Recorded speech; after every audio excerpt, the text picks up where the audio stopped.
अस्सलाम वालेकुम व्यूअर्स, मैं हूं ताहिर महमूद और आप देख रहे हैं आवाज़ marketing official YouTube channel. Viewers, आज हम बड़ा इंपॉर्टेंट टॉपिक डिस्कस करेंगे और वो ये है कि डॉलर का चढ़ता हुआ रेट और पाकिस्तान की रियल एस्टेट मार्केट। डॉलर का रेट ऊपर जाना कतन जो है वो पाकिस्तान के लिए फ़ायदा नहीं। ऑब्वियसली जो रुपए की कदर है वो कम हो रही है और डॉलर की कदर जो है वो बढ़ रही है, लेकिन इसके आने वाले दिनों के अंदर रियल एस्टेट के अंदर क्या असरात आएंगे और अब क्योंकि डॉलर ऊपर जा रहा है तो इससे आपको करना क्या चाहिए, क्या इन्वेस्टमेंट करनी चाहिए, नहीं करनी चाहिए, अगर करनी चाहिए तो कहाँ करनी चाहिए।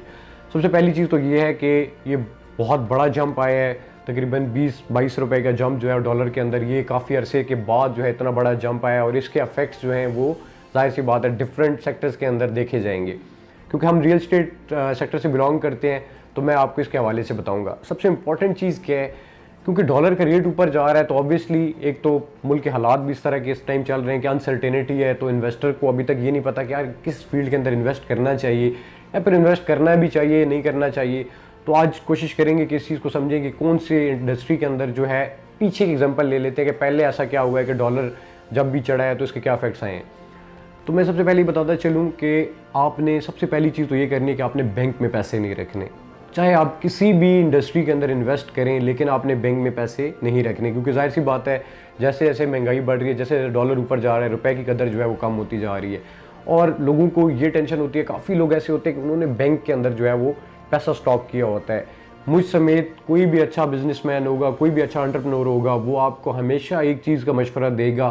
कि मैक्सिमम पैसा जो है अपना वो इन्वेस्ट करके रखें। जो मेरी भी यही कोशिश होती है कि मैक्सिमम जितना भी पैसा आ रहा है वो ज़्यादातर पैसा जो है वो इन्वेस्टेड हो। जो आपकी रनिंग एक्सपेंसेस हैं, सिर्फ उन चीज़ों का पैसा जो है वो आपके बैंक में होना चाहिए जिससे आपकी चीज़ें पूरी होती रहें। बाकी जितना भी पैसा है उसको आपने एक दफ़ा सोचना है, उसको आपने डिवाइड करना है, चंक्स बनाने और फिर इन्वेस्टमेंट उनकी कर देनी है। चाहे वो आप किसी भी सेक्टर में, ये नहीं कतन कह रहा कि आपने सिर्फ रियल एस्टेट सेक्टर के अंदर ही इन्वेस्ट करना है, क्योंकि हम लोग रियल एस्टेट सेक्टर से बिलोंग करते हैं और क्योंकि मुझे इसकी इंपॉर्टेंस पता है कि पिछले कितने अरसे के अंदर कितना ज़्यादा लोगों को प्रॉफिट दिया है, तो मैं उसकी एग्जांपल आपके साथ शेयर करूंगा। वरना आप कहीं भी इन्वेस्ट करें, किसी सेक्टर में, इंडस्ट्री में करें, कोई और बिजनेस करें, स्टॉक्स में लगाएं, क्रिप्टो में लगाएं, व्हाटएवर, वो तो बहुत सारे बड़े डोमेन्स हैं कि आप किस में जाते हैं। लेकिन पिछले 10 साल के अंदर 2010 एग्जाम्पल ले लें 2022 तक, तो रियल एस्टेट सेक्टर ने बहुत ज़्यादा बूम किया है। क्योंकि जैसे जैसे डॉलर तो अब ऊपर जा ही रहा है, इसका एक इफेक्ट जो है मुल्क के ऊपर किसी सूरत इसका पॉजिटिव इफेक्ट नहीं है, क्योंकि जाहिर सी बात है रुपया कम हो रहा है, हमारे लोन्स बढ़ रहे हैं, हमारी एक्सपोर्ट्स पे वो जो है वो इफेक्ट इसका आ रहा है। लेकिन क्योंकि जितने ओवरसीज़ पाकिस्तानीज़ हैं, रेमिटेंस जो है वो बहुत ज़्यादा इंपॉर्टेंट रोल प्ले करती है किसी भी कंट्री की इकोनॉमी के लिए, किसी भी कंट्री की जीडीपी के लिए। और जितने हमारे ओवरसीज़ पाकिस्तानीज़ हैं, बाइंग पावर भी उन्हीं के पास सबसे ज़्यादा है। तो इस टाइम डॉलर ऊपर जाने की वजह से उनकी बाइंग पावर के अंदर जो है वो अफेक्ट आया है, उनकी बाइंग पावर बढ़ी है। क्योंकि डॉलर जैसे स्ट्रांग हुआ है, अब उनके लिए प्रॉपर्टी लेना, उनके लिए कहीं पे इन्वेस्टमेंट करना पहले से आसान हो गया है। अब होगा क्या, जाहिर सी बात है इस टाइम मुल्क तो मुश्किल हालात से गुजर रहा है, लेकिन जब जाहिर सी बात है अगर वो इन्वेस्टमेंट लेकर आ रहे हैं, जितना ज़्यादा डॉलर आएगा तो हमारे फॉरेन जो रिजर्व्स हैं उनके अंदर जाहिर सी बात है वो बढ़ेंगे, तो हमारा इफेक्ट जो है ये कम होगा, जो हमारे ऊपर वजन आ रहा है इकोनॉमी के ऊपर वो कम आएगा। तो जो फॉरेन रेमिटेंस है, जितने हमारे बाहर लोग हैं, अगर वो जितना ज़्यादा पैसा भेजेंगे जाहिर सी बात है उतना जो है वो मुल्क के लिए फ़ायदा है। और इस टाइम मेरे ख्याल में रियल एस्टेट सेक्टर के अंदर हमारे फॉरेन जितने बाहर लोग हैं वो बहुत ज़्यादा इन्वेस्ट कर रहे हैं। और ये मैं आपको पर्सनल एग्जांपल जो हम प्रोजेक्ट कर रहे हैं उसमें, क्योंकि हमारा डेली का इंटरेक्शन है, तो बाहर से बहुत ज़्यादा लोग रेमिटेंस भेजते हैं और लोग इन्वेस्ट करते हैं प्रोजेक्ट्स के अंदर। उनका डॉलर ऊपर जाने की वजह से इस टाइम और ज़्यादा उनकी बाइंग पावर ज़्यादा हुई है, क्योंकि जाहिर सी बात है उन्हें वो जो एक्सचेंज रेट है उसके मुकाबले में ज़्यादा पैसे बनते हैं, तो जाहिर सी बात है वो ईजिली जो है वो बाय कर रहे हैं। तो पिछले 10 साल के अंदर जो प्रॉपर्टी के अंदर बूम आया है वो बहुत ज़्यादा था। अगर हम लोग 2013-14 की एग्जांपल भी ले लें तो उस टाइम अगर हम लोग बैंकों में रखते हैं, फॉर एग्जांपल डॉलर जो था 13-14 में तकरीबन 100 रुपये का था और 2022 के अंदर जो है वो 200 रुपये का, मतलब डॉलर जो है वो डबल हुआ है। अब प्रॉपर्टी एग्जाम्पल लें 2013 और 14 के अंदर जो प्रॉपर्टी एग्जाम्पल लें तो वो डबल नहीं, वो 4 गुना ज़्यादा हुए हैं, कहीं कहीं जगह 8 गुना ज़्यादा हुए हैं। अगर हम लोग किसी भी शहर की एग्जांपल लें, कराची की लें, रावलपिंडी इस्लामाबाद की लें, हम लोग लाहौर की लें, जो भी जिन लोगों ने भी अच्छे जगह अच्छी प्रोजेक्ट्स के अंदर इन्वेस्टमेंट की है तो उन लोगों ने बेतहाशा बड़े प्रॉफिट्स कमाए हैं। मैं एक जगह पे आज़ाद चाय वाला की वीडियो सुन रहा था, वो कहते प्रॉपर्टी के अंदर लोग क्यों इन्वेस्ट करते हैं, बाकी किसी इस जगह इंडस्ट्री में डाल दें, इस जगह पे डाल लें, इस जगह पे डाल लें। लेकिन उसके लिए मेरा सिंपल सा आंसर ये था कि एक अगर आप जो है ना कॉमन सेंस के साथ भी एक चीज़ सोचें, तो बाहर जो बंदा बैठा हुआ है ऑब्वियसली वो अपना पूरा टाइम जो है वो बाहर कमाने के अंदर स्पेंड करता है, फिर वो जो सेविंग्स होती हैं उनमें से वो इधर भेजता है। तो जाहिर सी बात है वो एक इधर नया बिजनेस करना और एक नया सेटअप बनाना वो उसके लिए मुश्किल है। उसके रिस्क जो है कि यहाँ पे नया सेटअप लगाना कि वो रिस्क चलता भी है या नहीं चलता, तो उसके लिए property is comparatively very easy go कि आप उसके अंदर इन्वेस्टमेंट कर लेते हैं और उसमें एक किस्म का आप एक स्लीपिंग पार्टनर हो गए ना, आप अच्छे कंसल्टेंट हायर कर लेते हैं, उसके बाद आप स्लीपिंग पार्टनर बन जाते हैं। और इस वीडियो के अंदर मैं एक और चीज़ बड़ी मजे की देख रहा था कि आप प्लॉट ले लें, उसके ऊपर फिर जी दरख्त लगा लें, तो वो दरख्त काट के बेचें और ये करें। तो मेरे ख्याल में आप किसी भी अच्छी सोसाइटी के अंदर अगर आप प्लॉट लेते हैं तो ये काम उसमें नहीं कर सकते, चाहे DHA बैरिया वटेवर कोई भी सोसाइटी, तो उसके अंदर आप ये नहीं कर सकते कि उसके ऊपर आप फिर दरख्त लगा के और फिर काटना शुरू कर दें और फिर उसके ऊपर ढाबा बना लें और फिर उसके ऊपर मुर्गियाँ रख लें। तो मेरे ख्याल में ये आइडियाज़ वैसे अच्छे हैं, कहीं पे काम कर सकते होंगे, लेकिन काफ़ी जगहों के ऊपर आप ये इम्प्लीमेंट नहीं कर सकते। एक और चीज़ उसमें ये थी कि आप यूके के अंदर प्रॉपर्टी बाय करें, इसमें बाय करें, वहाँ पे रेंट ज़्यादा है। तो मेरे ख्याल में उनको जो आज़ाद चाय वाला है उनको रियल स्टेट सेक्टर जो पाकिस्तान का है उसके बारे में इतना अभी तक आइडिया नहीं है, क्योंकि उन्होंने शायद यूके की प्रॉपर्टी का उनको पता होगा उनके कितने रेंट होते हैं। पाकिस्तान की प्रॉपर्टी ने पिछले 10 से 15 साल के अंदर बहुत ज़्यादा बूम लिया है। मैं आपको छोटी सी एग्जांपल ले लूँ, मैंने 2 साल पहले अपनी फैमिली के बंदे को DHA 5 इस्लामाबाद के अंदर जो फेज़ 5 है उसके अंदर प्लॉट लेके दिया था तकरीबन 1 करोड़ 5 लाख रुपए का, ठीक है, 2020 की आपको बात बता रहा हूँ। और इस टाइम वो प्लॉट जो है वो सेक्टर C का प्लॉट है और DHA 5 की सेक्टर C के अंदर आप प्लॉट की इस टाइम कीमत चेक कर सकते हैं, वो तकरीबन 3.5 करोड़ के आसपास है। मतलब 1 करोड़ का था तो मतलब आपको ये कह लें तकरीबन 3 टाइम्स ऊपर चला गया है। तो ये इन्वेस्टमेंट इतना ज़्यादा प्रॉफिट आपको और किस इंडस्ट्री के अंदर नज़र आता है, और देन अगेन उसके ऊपर कोई एफर्ट भी नहीं हुई। ये नहीं है कि आपने कोई बिजनेस स्टार्ट किया, फिर आपने एम्प्लॉयज़ हायर किए, फिर उसके ऊपर आपने एफर्ट की, फिर आपका वो बिजनेस चला तो वो 1 करोड़ से 3.5 करोड़ बना, ऐसा नहीं था। आप चेक कर सकते हैं 2020 के अंदर DHA 5 की कीमत और आज के दिन में। इसी तरह आप कराची के अंदर चले जाएँ, उधर डिफेंस के अंदर चले जाएँ, वहाँ बैरिया के अंदर चले जाएँ, वहाँ पर आप बाकी जो अच्छी सोसाइटीज़ हैं, अच्छी जगहों पे जिन लोगों ने प्लॉट लिए, अच्छी जगह का इंतखाब किया। लाहौर के अंदर रिंग रोड बनी, रिंग रोड से पहले और रिंग रोड के बाद जितने DHA के फेजेस हैं, जितने बाकी प्रोजेक्ट्स थे जिन्होंने अच्छी लोकेशन के ऊपर लिए, उनका हालात देख लें। फिर पेशावर के अंदर देख लें मोटरवे के आसपास के प्रोजेक्ट, फिर पिंडी इस्लामाबाद के अंदर अभी रिंग रोड स्टार्ट होने वाली है,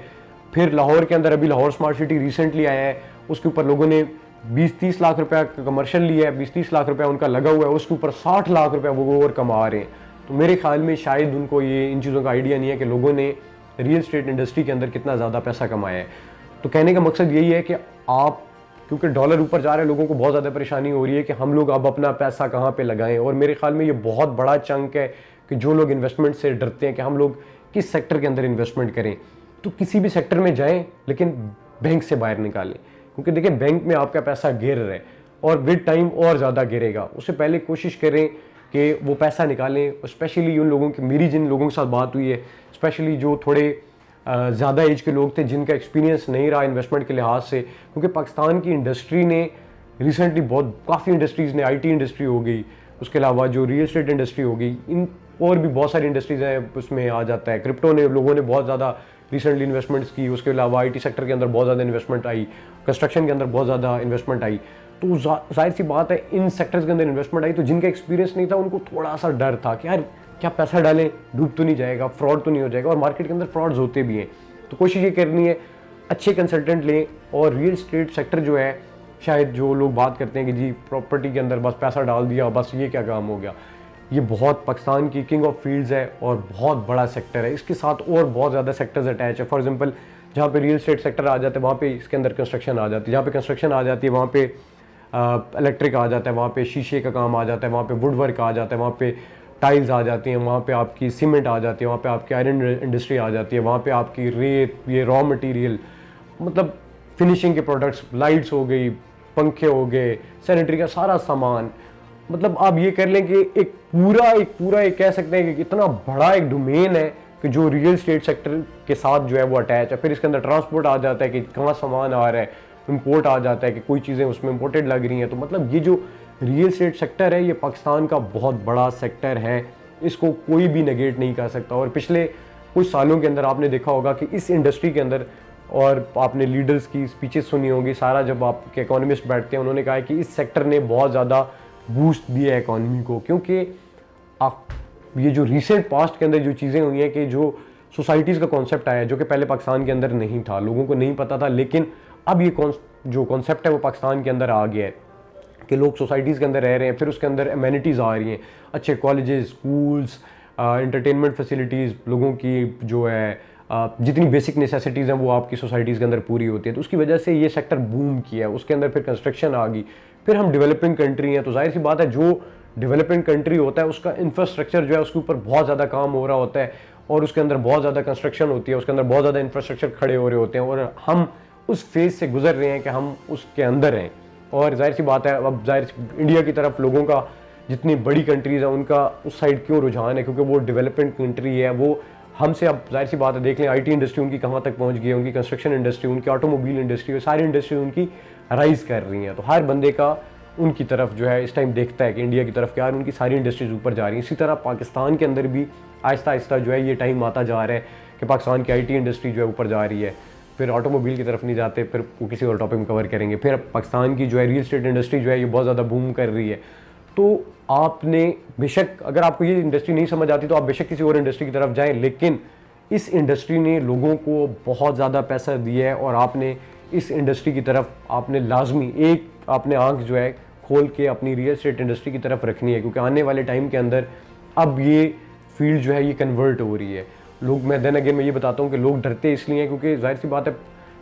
कि जितनी भी फील्ड ले लें हर जगह पे अच्छे बुरे लोग तो होते हैं, लेकिन इस फील्ड के अंदर भी जाहिर सी बात है एक टिपिकल फील्ड बन गई थी, लेकिन ये पिछले कुछ सालों के अंदर मैंने देखा कि this field is changing, like मतलब इसके अंदर वाइट कॉलर काम आ रहा है, इसमें एक डिफरेंट परसेप्शन आया, लोग सोसाइटीज़ की तरफ आ रहे हैं। और अब इवन मैं यकीन करें हम लोग एक प्रोजेक्ट कर रहे हैं, शायद आप वीडियोस भी देखते रहे, खारिया सराय आलमगीर के अंदर, तो लोग क्योंकि आसपास के सारे एरिया के लोग जो थे वो सारे ओवरसीज़ थे, तो अब वो सारे रेमिटेंस भेजते हैं और वहाँ पे इन्वेस्टमेंट करते हैं। उनके आसपास लोगों के गाँव के अंदर घर भी थे और बहुत बड़े बड़े घर थे, लेकिन तब भी लोग उस सोसाइटी के अंदर घर ले रहे हैं, उस सोसाइटी के अंदर प्लॉट ले रहे हैं। उसकी वजह क्या है कि लोगों को पता है, और स्पेशली रूरल एरियाज़ के अंदर रेमिटेंस बहुत ज़्यादा आ रही है, उस एरिया के लोग जो हैं वो बहुत ज़्यादा बाहर हैं। तो वो जाहिर सी बात है वो कहते हैं कि यार जहाँ पे हम इतना बाहर जाके पैसा कमाते हैं, मेहनत करते हैं, तो हमारे जो बच्चे हैं या फिर हम कुछ अरसे के लिए रहने आते हैं तो हमारे पास एक अच्छी जगह, एक अच्छी लोकेशन हो जहाँ पे हम अपनी फैमिली के साथ टाइम स्पेंड कर सकें। तो देन अगेन मशवरा यही है कि आपने इन्वेस्टमेंट करनी है, इन्वेस्टमेंट से नहीं डरना। देखें जहाँ पे रिस्क है वहाँ पे रिटर्न है, फिर रिस्क भी आपने खुद देखना है। देखें आपको इंडस्ट्रीज आपके सामने, आपने चीज़ें सेलेक्ट करनी है, अच्छे कंसल्टेंट रखने हैं और आपकी इन्वेस्टमेंट अच्छी जगह पे होगी।